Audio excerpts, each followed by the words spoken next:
Hello dear students, welcome to Galaxy classes. आज हम लोग यूपीएसआई जो एग्ज़ाम जिसका अभी तक नोटिफिकेशन तो नहीं आया है लेकिन आने की आहट लग रही है। और जब कोई नोटिफिकेशन आएगा उसके बाद में आपको तैयारी करने का समय कब मिलता है। तैयारी हमारी पहले से होती है। तो यूपीएसआई के प्रिपरेशन के लिए एसआई से जुड़े हुए जो आपके अलग अलग सेगमेंट आते हैं, जिसमें आपका जीएस या मूल विधि का एक टॉपिक रहता है जो आपके 40 क्वेश्चन का होता है। इसके अलावा आपका मैथ है, रीजनिंग है, हिंदी आता है। टोटल 160 क्वेश्चंस और आपके 400 मार्क्स के आते हैं। 2021 में यूपी में एसआई का एग्ज़ाम हुआ था। उसके बाद में अभी तक एग्ज़ाम नहीं हुआ है, काफ़ी पेंडिंग पड़ा है और उम्मीद की जा रही है कि बहुत जल्दी आपका एग्ज़ाम आने वाला है। तो यहाँ पे बेसिकली हमें ये जानना है कि यूपीएसआई के टॉपिक के भीतर जब हम जीएस वाले पोर्शन में जाते हैं तो जीएस के पोर्शन में आपको हिस्ट्री, ज्योग्राफी, पॉलिटी, इकोनॉमी, सामान्य ज्ञान, जीके से जुड़े हुए बहुत सारे टॉपिक पढ़ने पड़ते हैं। इसी में से इतिहास का एक महत्वपूर्ण टॉपिक है जिसका नाम है 1857 का विद्रोह। चूँक यह भी पुलिस से जुड़ा हुआ टॉपिक है और आप लोग पुलिस की तैयारी करने भी जा रहे हैं, तो आज हम इसी टॉपिक पे डिस्कशन करने वाले हैं। तो जैसा कि टॉपिक हमारा है रिवोल्ट ऑफ 1857, तो सबसे पहले आपको पता होना चाहिए कि जब हम किसी टॉपिक को पढ़ने जाते हैं तो आपको इसकी कंसेप्चुअल क्लैरिटी पता होनी चाहिए। कंसेप्चुअल क्लैरिटी का मतलब ये होता है कि कोई भी चीज़ होती है उसकी शुरुआत हमेशा अनरेस्ट से होती है, यानी असंतोष से होती है। और असंतोष जब कई लोगों का बढ़ जाता है और एक साथ में एक ही विचारधारा के लोग मिलते हैं तो बन जाता है रिवोल्ट। रिवोल्ट यानी कि विद्रोह। अब रिवोल्ट आगे चल करके क्रांति करेगा, रिवोल्यूशन करेगा, या कि आंदोलन की ओर जाएगा, ये आगे तय होगा। यानी कि किसी भी क्रांति हो या कोई भी आंदोलन हो, इसकी शुरुआत हमेशा अनरेस्ट और रिवोल्ट से होती है। और रिवोल्ट के परिणाम ही तय करते हैं कि ये जो रिवोल्ट हुआ था ये क्रांति लेकर आया या आंदोलन लेकर आया। यदि किसी भी सिस्टम में 100% चेंज हो जाए, एक सिस्टम की जगह पर दूसरा नया सिस्टम आ जाए, तो उससे हम क्रांति कहते हैं।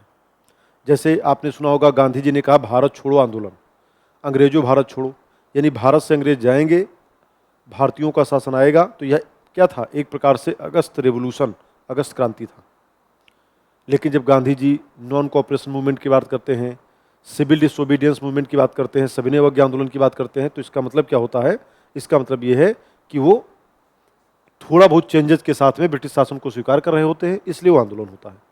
आंदोलन थोड़ा सा चेंज करता है, ठीक है, ये पूरे सिस्टम को चेंज नहीं करता है। सिस्टम के किसी पार्ट के भीतर चेंज हो जाए तो आंदोलन। इसका मतलब ये है कि हम यदि ये कहें कि change of system, change of system यानी व्यवस्था का परिवर्तन, ये हो जाता है क्रांति। और चेंज इन सिस्टम, व्यवस्था में परिवर्तन, ये आपका हो जाता है मूवमेंट। तो ये तो बेसिकली इसका मतलब हमने आपको समझाने की कोशिश की कि विद्रोह क्या है, या आप क्रांति कह सकते हैं, आंदोलन कह सकते हैं कि कैसे होते हैं, ये सारी बातें। अब हम अपने टॉपिक पर आते हैं कि हमें इस टॉपिक को पढ़ना है, तो आपको यूपीएसआई के पॉइंट ऑफ व्यू से क्या क्या क्वेश्चन इससे बन सकते हैं। तो कई बार क्वेश्चन ऐसे भी बन सकते हैं, जैसे आपने देखा होगा प्रीवियस ईयर के क्वेश्चन पेपर में कि 1857 में अवध या लखनऊ विद्रोह का नेतृत्व किसने किया, या हम कहें कि मेरठ की क्रांति का नेतृत्व किसने किया, या मंगल पांडे कौन थे, इनसे जुड़ा हुआ क्वेश्चन, या आखिर में किस एक्ट के आधार पर भारत में ईस्ट इंडिया कंपनी का शासन समाप्त हो गया और उसकी जगह पर ब्रिटिश शासन आ गया। तो एक एक करके हम सारे क्वेश्चन को देखते हैं। तो सबसे पहले हम देखें कि 1857 के विद्रोह से जुड़ा हुआ जो टॉपिक है, इसमें हमें पढ़ना क्या क्या है। सबसे पहले इस टॉपिक से जुड़ी हुई चीज को हम पढ़ेंगे, इसका नेचर क्या है, यानी कि इस घटना की प्रकृति क्या है। फिर हम देखेंगे इस घटना के कारण कौन कौन से हैं, कॉजेज, इसके कॉजेज कौन कौन है। चूंकि कोई भी घटना बिना कारण के नहीं होती है, और जब कोई बड़ी घटना होगी तो उसके बड़े कारण भी होंगे। तो यहाँ पे हम कारणों के बारे में चर्चा करेंगे। तीसरा हमने चर्चा करना है इस विद्रोह की शुरुआत कहाँ से हुई। विद्रोह की शुरुआत, यानी कि इसकी बिगिनिंग कहाँ से हुई, कहाँ से इसकी शुरुआत हुई। फिर हम देखेंगे इस विद्रोह का प्रसार कहाँ कहाँ तक हुआ, एक्सपेंशन, इसका हम देखेंगे एक्सपेंशन कहाँ कहाँ तक हुआ, बिगिनिंग कहाँ कहाँ से हुई और एक्सपेंशन कहाँ कहाँ तक हुआ, और उसके बाद हम देखेंगे इसका परिणाम क्या होता है, रिजल्ट क्या आता है, और इसका हम बाद में मूल्यांकन करेंगे कि एक्चुअल में ये घटना क्या थी। रिजल्ट एंड एवेल्युएशन, इतनी सारी चीज़ें हमें यहाँ पर जाननी है। जब हम 1857 के नेचर की बात करते हैं तो नेचर का मतलब है कि इस घटना को लेकर के अंग्रेज इतिहासकार और भारत के इतिहासकार इसे किस नज़रिए से देखते हैं। यदि हम अंग्रेज इतिहासकारों की नज़र से देखें तो क्या कहेंगे, ये कहेंगे इसमें हिंदू मुसलमान एक हो गए और उन्होंने ईसाइयों के खिलाफ एक कॉन्स्पिरेसी की थी, एक षड्यंत्र किया था, यानी हिंदू मुसलमानों का ईसाइयों के खिलाफ षड्यंत्र, यह है 1857 का विद्रोह। लॉरेंस सीले ट्रेविलियस जैसे कई इतिहासकार हैं जो ब्रिटिश हिस्टोरियन हैं, उनका कहना है कि अंग्रेज लोग सभ्य हैं, सिविलाइज्ड हैं, और भारत के लोग जंगली गंवार असभ्य हैं। तो हम लोग भारत के लोगों को सिविलाइज्ड बनाने के लिए आए थे, यानी कि यह एक कॉन्फ्लिक्ट है सिविलाइज्ड एंड बार्बरिज्म के बीच, यह सभ्यता और बर्बरता के बीच की एक लड़ाई है। तो अलग अलग ओपिनियन हो सकते हैं, लेकिन जब हम बी.डी. सावरकर की नज़र से देखते हैं, बी.डी. सावरकर भारत के क्रांतिकारी हैं, और ये ऐसे क्रांतिकारी हैं जिन्हें अपने पूरे जीवन काल में दो बार उम्र कैद दी गई। उम्र कैद की सज़ा पाने वाले ऐसे ये व्यक्ति हैं जिन्हें दो बार उम्र कैद की सज़ा दी गई। बी.डी. सावरकर ने 1857 की घटना के जब 50 साल पूरे हो गए, तब 1907 में उन्होंने किताब लिखी,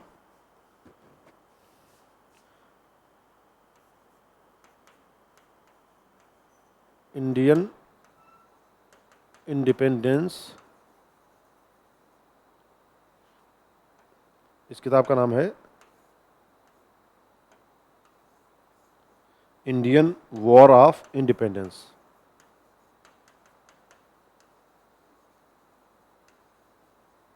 of 1857।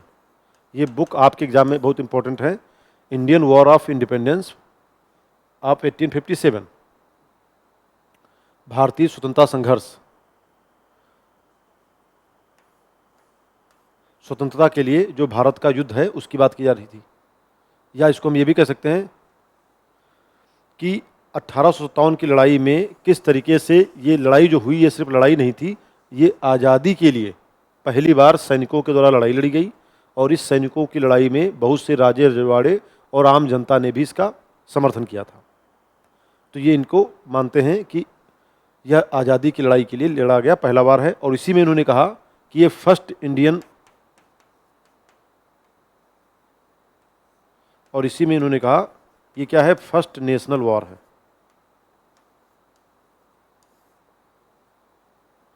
First national war of independence भी है। इसका मतलब क्या है, इसका ये मतलब है कि इन्होंने ये कहा कि ये सिर्फ युद्ध ही नहीं है, ये आज़ादी के लिए पहला युद्ध है। यानी कि इस युद्ध में, इस विद्रोह में लोगों के पास में एक मोटिवेशन था, एक एम था, एक उद्देश्य था कि हमें अंग्रेजों को यहाँ से भगाना है। इस तरीके से बी.डी. सावरकर ने अपनी किताब में इसका जिक्र किया। लेकिन एक और इतिहासकार हैं आर.सी. मजूमदार।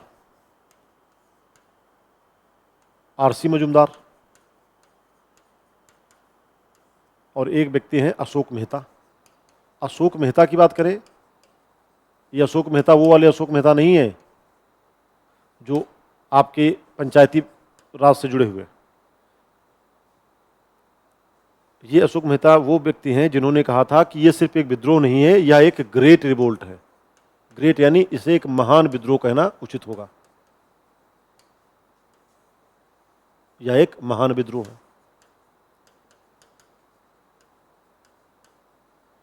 लेकिन आर.सी. मजूमदार कहते हैं कि तथाकथित जिस घटना को हम प्रथम राष्ट्रीय स्वतंत्रता संघर्ष कह रहे हैं वह ना तो पहला है, ना ही राष्ट्रीय है और ना ही स्वतंत्रता संघर्ष है। यानी कि that is so called first national war of independence, neither first nor national and nor war of independence.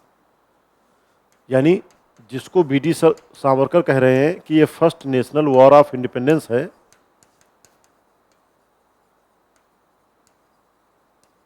उसको बी.डी. सावरकर कह रहे हैं कि यह पहला नहीं है, ये पहला भी नहीं है, ये राष्ट्रीय भी नहीं है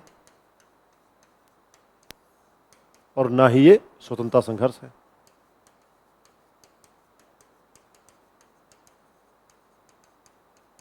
यानी इसको आर.सी. मजूमदार ना तो स्वतंत्रता संघर्ष मान रहे हैं, ना ही राष्ट्रीय मान रहे हैं और ना तो पहला मान रहे हैं। क्यों नहीं मान रहे हैं? इसके पीछे का कारण क्या है? आर.सी. मजूमदार कहते हैं कि सेना में तो इसके पहले भी विद्रोह हो चुका। 1857 के पहले दो घटनाओं का जिक्र मिलता है। एक घटना का जिक्र मिलता है बक्सर के युद्ध के समय में, कि बक्सर के युद्ध के समय में कुछ सैनिकों ने, कुछ ब्रिटिश भारतीय सैनिकों ने अपनी सेना से विद्रोह कर दिया था।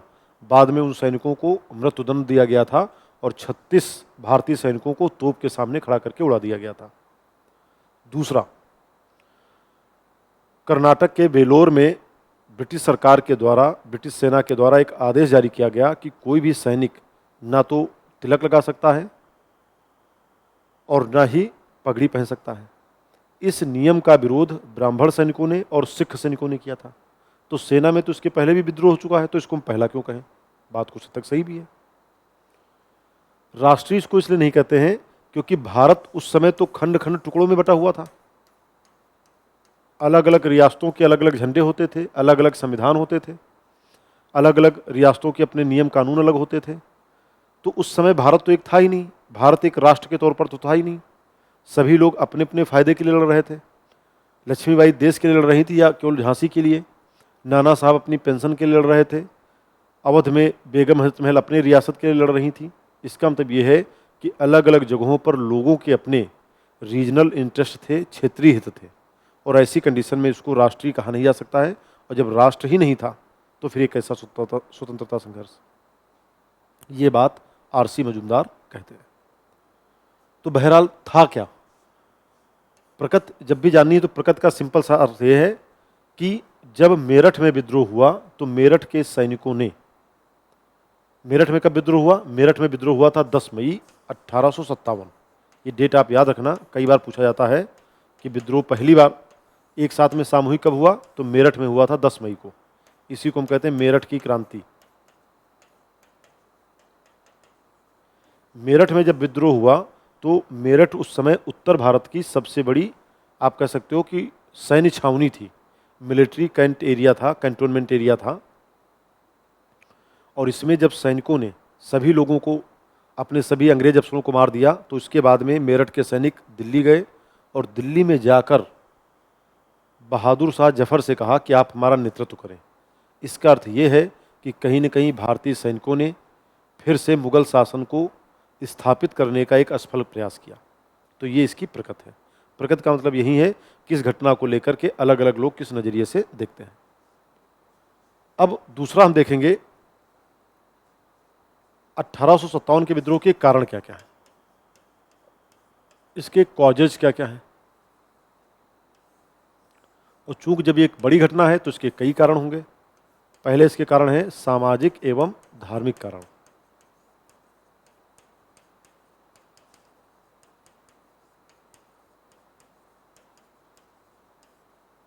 Socio and religious cause.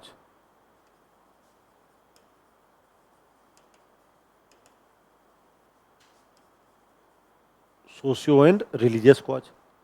Socio and religious cause का सिंपल सा मतलब है कि जब अंग्रेज भारत में आए थे तो उन्होंने भारत के सोशल स्ट्रक्चर को, भारत के रिलीजियस स्ट्रक्चर को चेंज करने का एक प्रयास किया। जैसे अभी तक मंदिरों और चर्च की ज़मीनों पे टैक्स नहीं लगाया जाता था, अंग्रेजों ने उन पर भी टैक्स लगा दिया। डलहौजी के द्वारा एक इनाम कमीशन बनाया गया और उस इनाम कमीशन के माध्यम से चर्च और मंदिरों की, मतलब जो मस्जिदें थीं और जो मंदिर थे, उनकी भी ज़मीनों पे टैक्स लिया जाने लगा। इसके अलावा यदि कोई भारतीय व्यक्ति ईसाई धर्म को कन्वर्ट कर जाए ईसाई धर्म में और उसके घर वाले उसे उसकी प्रॉपर्टी से बेदखल करना भी चाहें तो भी नहीं कर सकते थे। इस तरीके से उन्होंने धर्मांतरण की भी शुरुआत की। जो व्यक्ति धर्मांतरण करता था उसको अलग से कुछ सरकारी योजनाओं में अलग से पार्टिसिपेट किया जाता था। इसके अलावा भारतीय समाज में बाल विवाह जैसी कई समस्याएं थीं। अब अंग्रेजों ने बाल विवाह पर रोक लगाई, बात तो सही थी, सही किया उन्होंने, लेकिन चूंकि जो समाज लंबे समय से करता आ रहा था और अचानक जब आप उस पर कोई कानून बनाएंगे तो कहीं ना कहीं समाज में उसका विरोध होना तय ही है। बरसों से जो जमी जमाई मान्यता आ रही हैं उनमें यदि कोई चेंज किया गया तो विद्रोह होना स्वाभाविक सी बात है, नाराज होना स्वाभाविक सी बात है। तो चाहे धर्मांतरण की बात हो, चाहे धार्मिक स्थानों पर टैक्स लगाने की बात हो, इन सबके आधार पर देखा जाए तो ये कारण थे जिसकी वजह से लोगों के मन में गुस्सा था। कारण का मतलब है कि कौन कौन से वो कारण हैं जिनके प्रति जिनके कारण भारतीयों के मन में अंग्रेजों के प्रति गुस्सा था। क्योंकि गुस्सा क्या होता है, गुस्सा पहले इकट्ठा होगा, बहुत सारा गुस्सा जब एक साथ में इकट्ठा होगा तो फिर क्या होगा, बारूद बनेगा, और बारूद बनेगा तो फिर उसमें चिंगारी लगाने की बात है। दूसरा कारण है राजनीतिक कारण।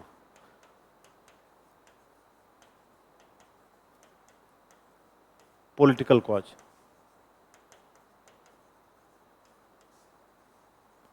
पॉलिटिकल कॉज का मतलब क्या है? राजनीतिक कारणों में मुख्य रूप से 3 बातें आती हैं।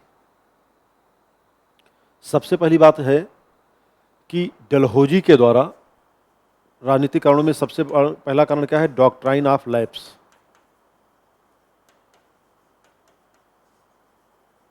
ये किसने शुरू किया था? डलहौजी ने शुरू किया था।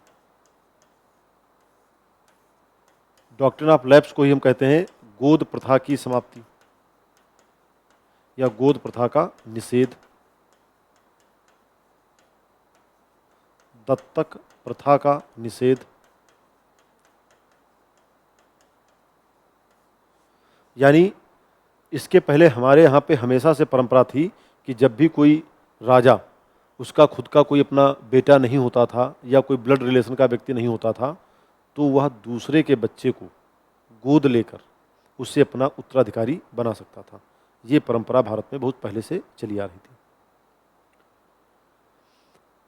डलहौजी ने एक ही झटके में कानून बना दिया। कहा कि यदि किसी का अपना ब्लड रिलेशन वाला या कोई सगा बेटा नहीं है तो वह राजा किसी दूसरे बच्चे को गोद लेकर के अपना उत्तराधिकारी नहीं बना सकता। इसी के लिए एक और नाम आता है व्यपगत का सिद्धांत।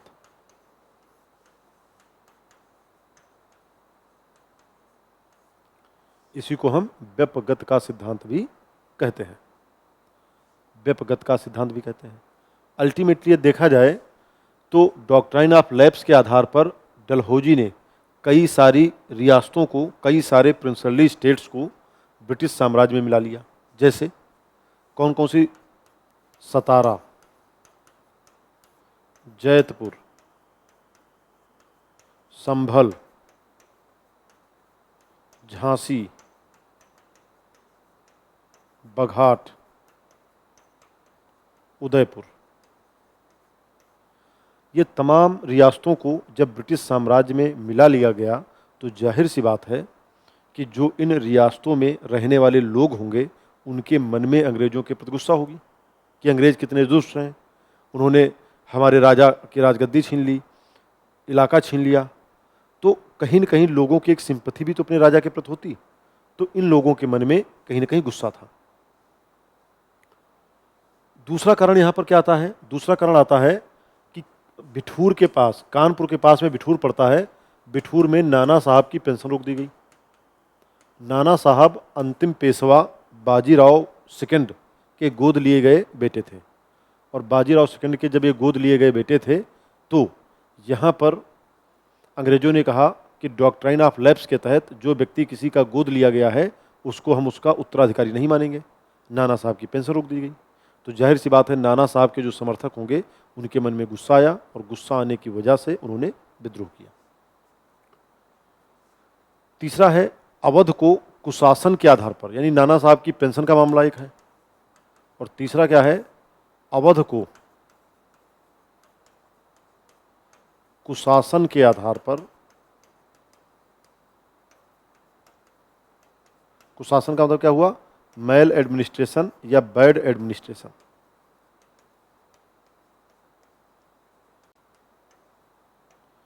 मेल एडमिनिस्ट्रेशन या बैड एडमिनिस्ट्रेशन, यानी नवाब साहब जो हैं अवध के राजा, वो अपनी प्रजा पर ध्यान नहीं दे रहे हैं, इसलिए अंग्रेजों ने क्या किया कि हम उनकी रियासत को अपने राज्य में मिला लेंगे। तो इन 3 बड़े कारणों की वजह से लोगों के मन में गुस्सा था।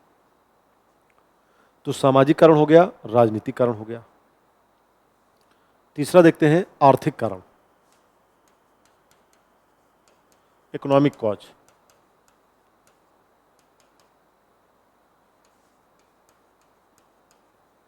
आर्थिक कारण का सिंपल सा ये मतलब है कि अंग्रेजों की पॉलिसीज कुछ ऐसी थीं जिसके द्वारा जब कोई ब्रिटेन से कोई सामान बनकर तैयार आता था यहाँ के बाज़ार में बिकने के लिए तो टैक्स फ्री होता था, और यहाँ के लोग जब अपना कारीगर, यहाँ के कारीगर जब अपना सामान लेकर के बाज़ार में बेचने जाते थे तो उन पर टैक्स लगाया जाता था। यानी अंग्रेजों की आर्थिक नीतियाँ ऐसी थी जिससे हमारे यहाँ के जो उद्योग धंधे थे वो सब चौपट होते जा रहे थे, टैक्सेज बहुत ज़्यादा लगाए जा रहे थे। जिन सब कारणों से, इन सब कारणों से यहाँ के लोगों के मन में गुस्सा था ब्रिटिश शासन के प्रति, ज़्यादा गुस्सा था। इसके अलावा जब कोई सैनिक वगैरह छुट्टियों में अपने घर आते होंगे तो गांव के लोग कहा करते होंगे कि इन अंग्रेजों ने हमारा जीना मुश्किल कर दिया, तमाम तरीके के नए नए टैक्स लगा दिए। इन सब कारणों की वजह से भी लोगों के मन में ब्रिटिश सरकार के प्रति गुस्सा था। इसके बाद हम देखेंगे सैन्य कारण क्या क्या थे, मिलिट्री कॉज।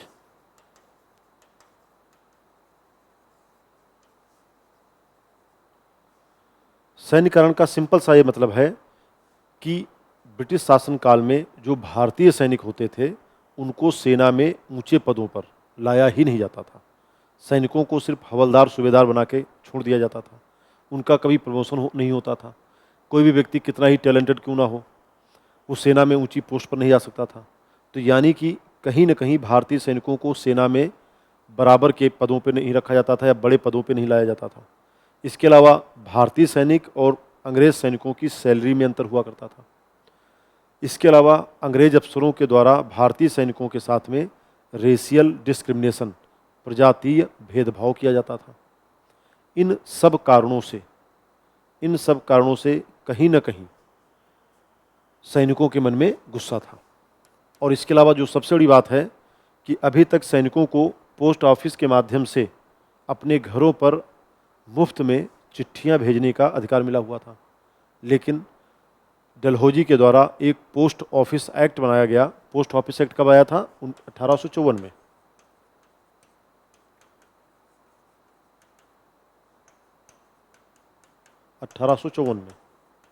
और इस एक्ट के माध्यम से अभी तक जो मुफ्त में सैनिकों को अपने घरों पर लेटर भेजने की सुविधा थी, वो सुविधा खत्म कर दी गई, जिसकी वजह से लोगों के मन में गुस्सा था और ये स्वाभाविक भी था। और लास्ट में क्या है? तत्कालिक कारण।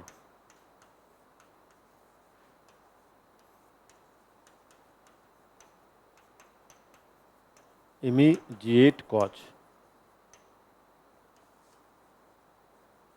इमीडिएट कॉज यानी कि तात्कालिक कारण। यानी बारूद इकट्ठा हो चुका था, गुस्सा इकट्ठा हो चुका था और उस गुस्से में एक माचिस की तीली जैसा लगाने की बात थी, और उसी का नाम है तात्कालिक कारण। और तात्कालिक कारण क्या था? तात्कालिक कारण ये था कि उस समय सेना के पास में पहले ब्राउन ब्रास बंदूक रहा करती थी सैनिकों के पास। आगे चलकर इस ब्राउन ब्रास की जगह पर इनफील्ड राइफल्स लाई गई, क्योंकि सेना पर नए नए समय पर क्या होता है, हथियार का मॉडर्नाइजेशन किया जाता है, आधुनिकीकरण किया जाता है। जैसे आजकल इंसास राइफल्स होती हमारी पुलिस के पास, पहले 303 हुआ करती थी। तो ऐसी कंडीशन में एनफील्ड राइफल में जब कारतूस लगाया जाता था, जो कार्टेज लगाया जाता था, उस कारतूस को लगाने से पहले कारतूस के कवर को दांत से खींचा जाता था। और ऐसा र्यूमर फैल गया, सच्चाई थी नहीं थी, हालांकि बाद में एक रिपोर्ट भी आई थी, उसमें कहा गया था ऐसा कुछ नहीं था, लेकिन फिर भी एक र्यूमर जैसा यहाँ पे फैल गया कि जो एनफील्ड राइफल के कारतूस के कवर में, कार्टेज के कवर में गाय और सुअर की चर्बी लगी है, चर्बी का मतलब क्या है? ग्रीस। गाय और सूअर की यानी काऊ एंड पिग की ग्रीस लगी हुई है, चर्बी लगी हुई है। और इस मुद्दे पर हिंदू और मुसलमान दोनों एक हो गए।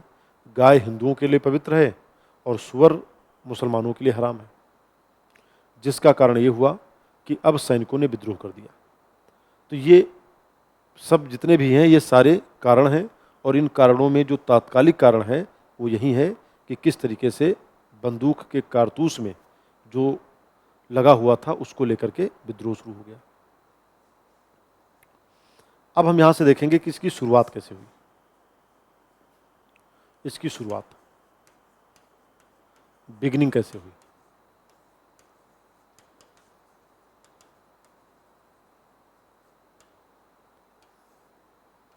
यदि हम इसकी शुरुआत करें तो सबसे पहले 29 मई 1857 को इसकी शुरुआत सबसे पहले 29 मार्च 1857 को 34 BNI, BNI का मतलब होता है बंगाल नेटिव इन्फेंट्री,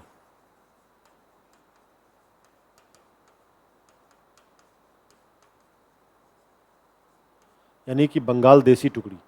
34 BNI के सैनिक मंगल पांडे ने विद्रोह किया, और मंगल पांडे ने अपने साथियों को इकट्ठा करते हुए कहा कि अब समय आ गया है, इन दुष्ट अंग्रेज़ों के खिलाफ हमें विद्रोह करना चाहिए। इन दुष्ट अंग्रेज़ों के खिलाफ हमें विद्रोह करना चाहिए, और क्योंकि अब तो ये हमारे धर्म को नष्ट कर रहे हैं, और जब ये धर्म को नष्ट कर रहे हैं, और जाहिर सी बात है जब धर्म ही नहीं बचेगा तो हम जीकर करेंगे क्या। धर्म एक बहुत ही संवेदनशील मामला होता है, सेंसिटिव मामला होता है, जिसको लेकर के बात जब धर्म पे आ गई तो ऐसी कंडीशन में मंगल पांडे ने अपने साथियों को इकट्ठा करते हुए कहा कि मारो विदेशियों को या मारो फिरंगियों को। ये नारा दिया था मंगल पांडे ने, मारो फिरंगी को, इस तरीके से, फिरंगियों को, फिरंगियों का मतलब विदेशियों को, ये मंगल पांडे के द्वारा नारा दिया गया था। अब मंगल पांडे जब अपने साथियों को संबोधित कर रहे थे तो उसी समय कुछ अंग्रेज अफसर मंगल पांडे को पकड़ने के लिए आए, और जब मंगल पांडे को पकड़ने के लिए आए तो मंगल पांडे ने अपने बचाव में गोली चला दी, और जब उन्होंने गोली चलाई तो एक लेफ्टिनेंट बाग, एक अंग्रेज अफसर था लेफ्टिनेंट बाग, वो मारा गया। बाद में मंगल पांडे को पकड़ लिया गया, और पकड़ने के बाद में इन पर केस चलाया गया, और केस चलाने के बाद में 8 अप्रैल को मंगल पांडे ने किसकी हत्या की थी? लेफ्टिनेंट बाग की। लेफ्टिनेंट बाग की हत्या की, और लेफ्टिनेंट बाग की हत्या करने के बाद में इनको 8 अप्रैल को 1857 को फांसी पर चढ़ा दिया गया। और जब मंगल पांडे को फांसी पर चढ़ा दिया गया तो उसके बाद में 10 मई 1857 को मेरठ में विद्रोह हुआ।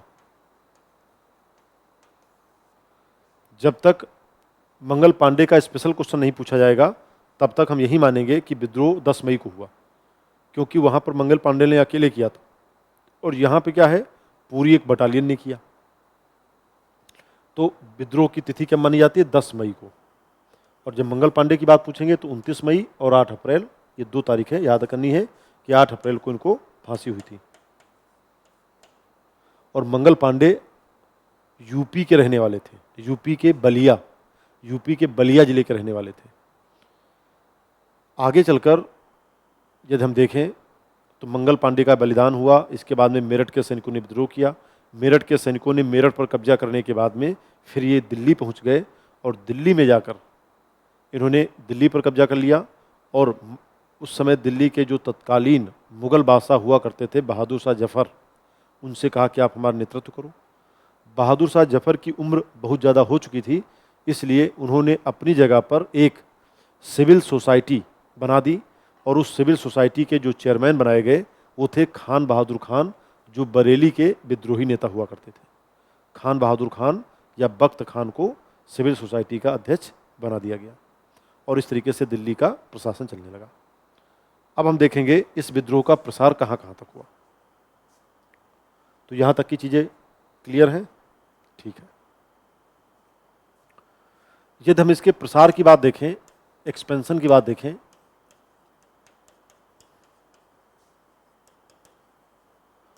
तो इसका असर सबसे ज़्यादा नॉर्थ इंडिया में रहा।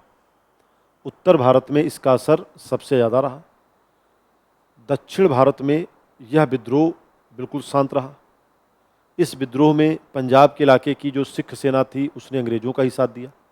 इसके अलावा कई राजे रजवाड़ों ने अंग्रेज़ों का ही साथ दिया। कुछ राजे रजवाड़े सैनिकों के साथ भी थे। तो सबसे ज़्यादा जो इसका असर देखने को मिलता है वो हमें उत्तर भारत में ही मिलता है।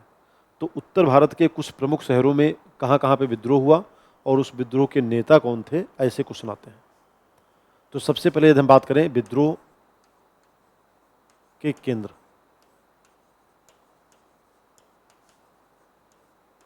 और किसके लीडरशिप में हुआ, इसका नेता कौन था, यानी नेतृत्वकर्ता कौन था,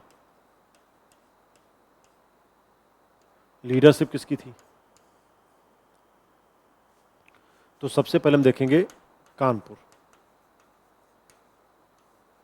कानपुर विद्रोह का नेतृत्वकर्ता कौन था? नाना साहब। कानपुर विद्रोह का कारण क्या था? कानपुर विद्रोह का यही कारण था कि अंग्रेजों के द्वारा नाना साहब की पेंशन को रोक दिया गया। और जब नाना साहब की पेंशन को रोक दिया गया तो नाना साहब और उनके सहयोगी थे तात्या टोपे। तात्या टोपे की सहायता से इन्होंने अंग्रेजों के खिलाफ एक, कह सकते हो, विद्रोह का ऐलान कर दिया। नाना साहब के राजनीतिक सलाहकार अजीम उल्ला थे, जो नाना साहब को सलाह दिया करते थे। और कहते हैं कि बिठूर से निकल करके पूरा कानपुर का जो इलाका था वहाँ पे नाना साहब और उनके सहयोगियों ने कब्जा कर लिया। बहुत समय के बाद में फिर कॉलिन कैंपबेल के नेतृत्व में कानपुर के विद्रोह को दबाया गया। तो यानी ये एक लाइन में कहा जाए कि कानपुर के विद्रोह का कारण क्या था, तो नाना साहब की पेंशन को रोक देना। दूसरा क्वेश्चन बनता है कि नाना साहब के सहयोगी तात्या टोपे और अजीम उल्ला और कानपुर के विद्रोह को दबाया किसने? तो उस विद्रोह को दबाया गया था कॉलिन कैंपबेल के द्वारा। तो ये 2-3 टॉपिक यहाँ पर आ जाते हैं। दूसरा यदि हम देखें झांसी। झांसी, और झांसी का नेतृत्वकर्ता कौन थे? झांसी की नेतृत्वकर्ता थी लक्ष्मीबाई, वीरांगना लक्ष्मीबाई। लक्ष्मीबाई का बचपन का नाम मनु या मणिकर्णिका था। कहते हैं कि यहाँ पर जो सबसे बड़ा कारण था वो यही कारण था कि किस प्रकार से जब डलहौजी ने डॉक्ट्राइन ऑफ लैप्स किया कि हम गोद लिए गए बेटे को उत्तराधिकारी नहीं मानेंगे, तो लक्ष्मीबाई के पति का नाम हुआ करता था गंगाधर राव।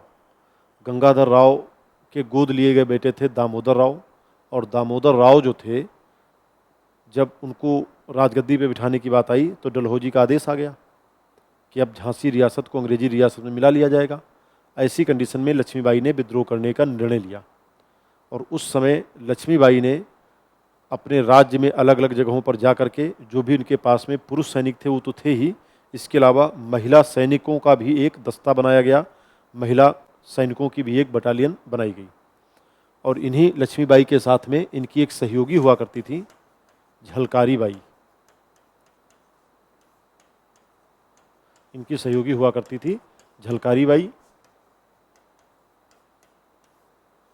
और बाद में अंग्रेज़ों की ओर से ह्यूरोज एक बड़ी सी सेना लेकर के आया, और बड़ी सी सेना लेकर के आने के बाद में उसने झांसी को घेर लिया।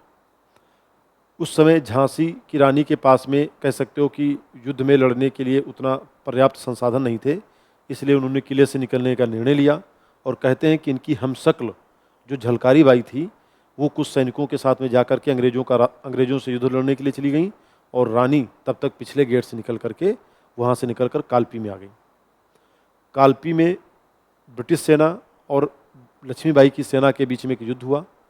उस युद्ध में लक्ष्मीबाई के सहयोग करने के लिए तात्या टोपे भी आ चुके थे।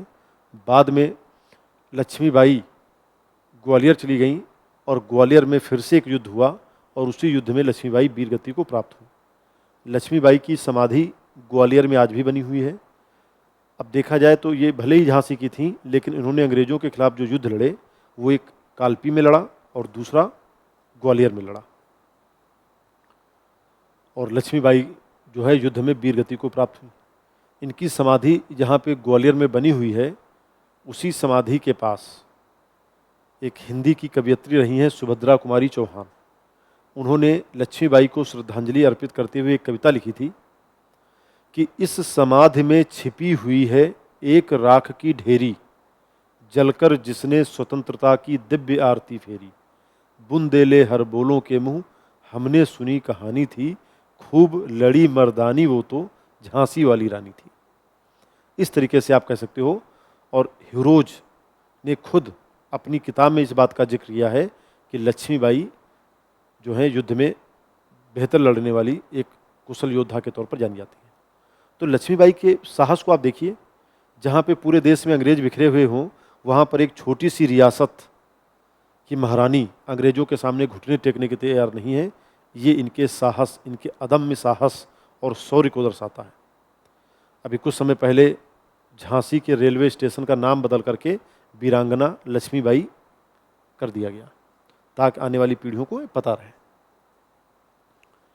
इसके अलावा अवध की बात करें तो अवध का जो नेतृत्व करता थे वो थे बेगम हजरत महल।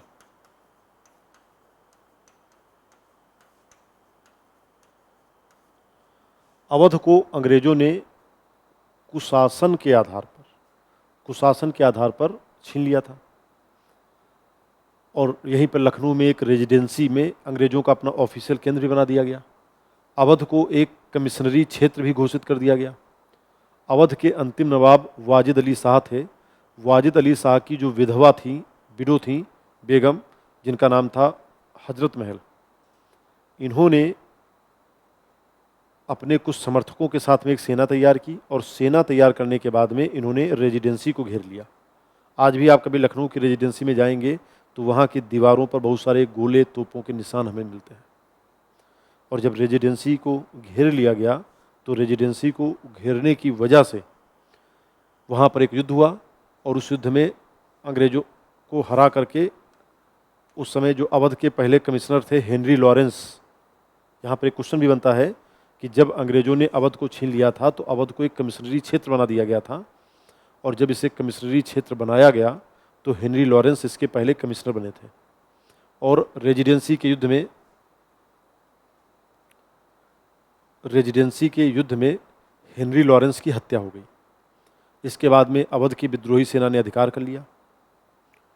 बाद में कॉलिन कैंपबेल, जिसने कानपुर के विद्रोह को समाप्त किया था, कानपुर के विद्रोह को समाप्त करने के बाद में वह दोबारा लखनऊ में आया और लखनऊ के विद्रोह को भी उसने समाप्त कर दिया था। ऐसे ही जगदीशपुर रियासत कहाँ पे है? ये बिहार में पड़ता है। और बिहार की जगदीशपुर रियासत में वहाँ के जो नेतृत्व करता थे उनका नाम था कुंवर सिंह। कहते हैं कि कुंवर सिंह ने 80 साल की उम्र में उन्होंने विद्रोह का नेतृत्व किया था और इनको इतिहास में ओल्ड लॉयन, बूढ़ा शेर के नाम से भी जाना जाता है। तो इस तरीके से आप जगदीशपुर में कुंवर सिंह के नेतृत्व में। ऐसे ही यदि हम बरेली में चले जाएं तो बरेली विद्रोह का नेतृत्व किसने किया था? खान बहादुर खान ने।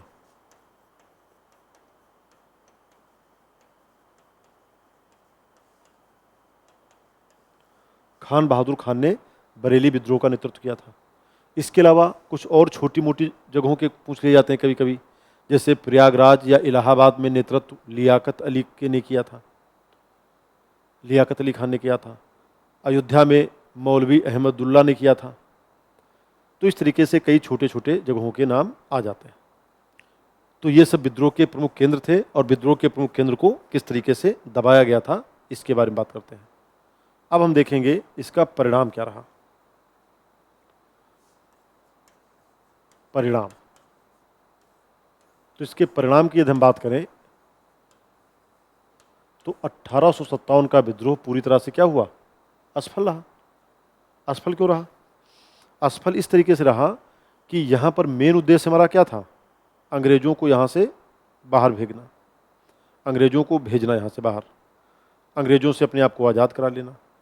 लेकिन हम आज़ाद नहीं करा पाए, और जब हम आज़ाद नहीं करा पाए तो इसका मोटा मोटा अर्थ यही है कि हम असफल रहे। असफलता के कारण भी कई सारे थे। असफलता के कारण सबसे बड़ी बात यही थे कि जो विद्रोह हमारे देश में अलग अलग हो रहे थे वो सब अलग अलग तारीखों पे हो रहे थे, एक ही तारीख में नहीं हो पा रहे थे।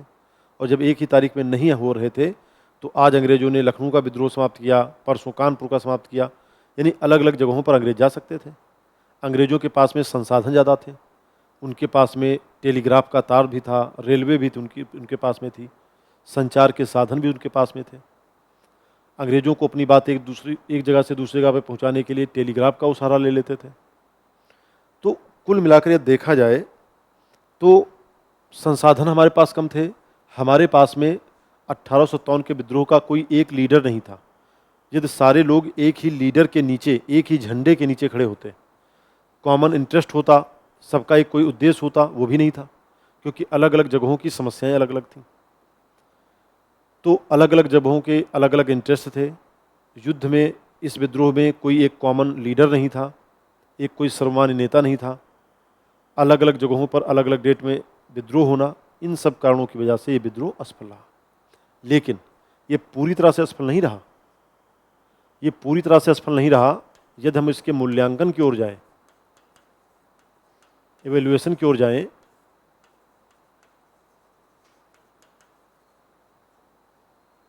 इवेल्युएशन की ओर जाएं तो इस युद्ध के बाद में भारत से ईस्ट इंडिया कंपनी का शासन समाप्त हो गया।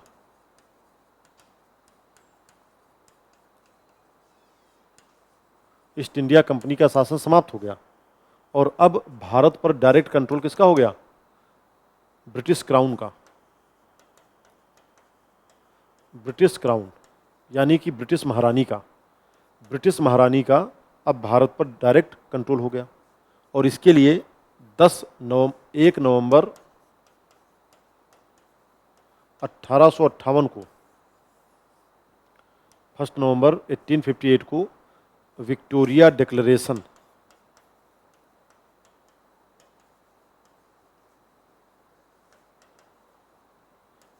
विक्टोरिया डिक्लेरेशन यानी विक्टोरिया का घोषणा पत्र,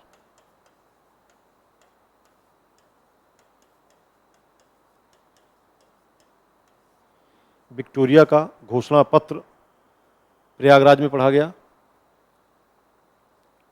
और विक्टोरिया का घोषणा पत्र जब प्रयागराज में पढ़ा गया तो वहाँ पर यह तय किया गया कि अब से भारत में ईस्ट इंडिया कंपनी का शासन समाप्त हो जा रहा है। अब से ब्रिटिश सरकार के द्वारा अलग अलग रियासतों के अंदरूनी मामलों में कोई इंटरफेयर नहीं किया जाएगा। डॉक्ट्राइन ऑफ लैप्स की नीति को हम हटा रहे हैं। अब भारत के गवर्नर जनरल का नाम बदल करके भारत का वायसराय हो जाएगा। अब भारत के गवर्नर जनरल का नाम बदल करके वायसराय हो जाएगा।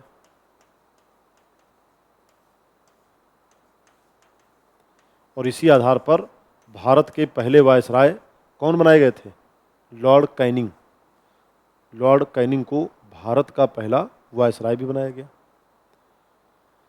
वायसराय का मतलब ही हो गया रिप्रेजेंटेटिव ऑफ ब्रिटिश क्राउन। जो ब्रिटिश महारानी का प्रतिनिधि है वही क्राउन हो जाएगा। इसके अलावा भारत और ब्रिटेन के बीच, भारत और ब्रिटेन के बीच के जो पॉलिटिकल डायलॉग हैं,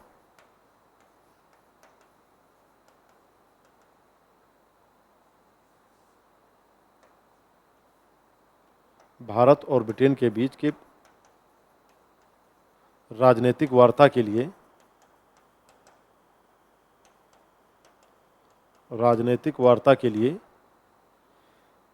secretary states of India, secretary states of India यानी कि भारतीय